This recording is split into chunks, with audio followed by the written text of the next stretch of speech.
हूं, लेकिन इस बीच एक बड़ा अपडेट दर्शकों को दे दें कि देवयानी राणा बीजेपी की जो उम्मीदवार है नगरोटा से, उन्होंने शुरुआती बढ़त बना ली है। नगरोटा में भी पहले रुझान आने शुरू हो चुके हैं और नगरोटा विधानसभा उपचुनावों का पहला रुझान सामने आया, जिसमें सबसे पहले देवयानी राणा को लीड मिलती हुई नजर आ रही है। बीजेपी उम्मीदवार हैं। आकाश जी, आपका ही रिएक्शन ले लेते हैं इस पे, क्योंकि सीधी टक्कर एनसी और बीजेपी के बीच ही है नगरोटा में। बहुत बहुत शुक्रिया।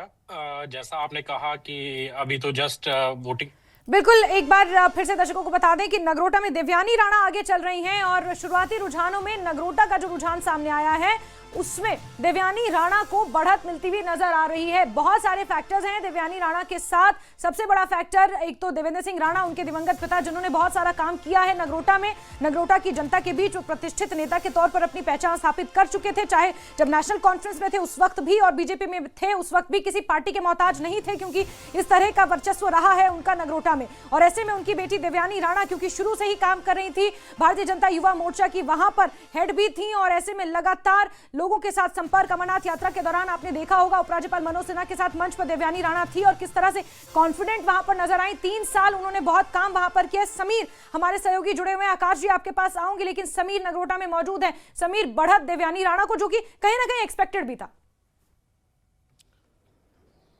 देखिए, ऑब्वियसली देवयानी राणा एक मजबूत कैंडिडेट है और जिस तरह से हम लगातार कह रहे हैं कि वो एक मजबूत कैंडिडेट है, उसके बहुत सारे फैक्टर हमने पहले ही गिनाए हैं। लेकिन अभी जो इनिशियल ट्रेंड आ रहा है उसके मुताबिक जो हमारे अंदर से सोर्सेज कह रहे हैं कि उन्होंने इनिशियल लीड ले ली है और इनिशियल लीड में वो आगे चल रही है। अभी पहला राउंड जब खत्म होगा तो ये पता चलेगा कि आखिर लीड कितनी है या क्या आगे फर्स्ट राउंड के बाद ही पता चलेगा। उसमें हमें अभी आधा घंटा और इंतजार करना पड़ेगा। लेकिन फिलहाल जो इनिशियल खबरें आ रही हैं उसके मुताबिक उन्होंने लीड ले ली है।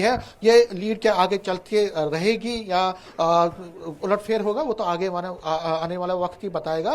कुछ टाइम के बाद ही पता चलेगा, क्योंकि फर्स्ट राउंड की वोटिंग अभी चल ही रही है। लेकिन जो खबरें हैं वो इनिशियल लीड की है और ये ऑब्वियस है, क्योंकि हम ये कह रहे हैं कि जो असली मुकाबला है वो बीजेपी और नेशनल कॉन्फ्रेंस के बीच में है। हर्षदेव भी अपना ताल ठोक रहे हैं। 10 कैंडिडेट हैं यहाँ पे नगरोटा में, लेकिन जो बीजेपी और नेशनल कॉन्फ्रेंस के कैंडिडेट हैं उनके बीच ही असली मुकाबला है। और जिस तरह मैंने कहा कि अगले 2-3 घंटे में, 2-2.5 घंटे में पूरी तस्वीर जो है सामने आएगी। मशीनें खुल गई हैं, काउंटिंग चल रही है और जिस तरह मैंने कहा ये एक प्रोसेस है और प्रोसेस के अंदर बिल्कुल बिल्कुल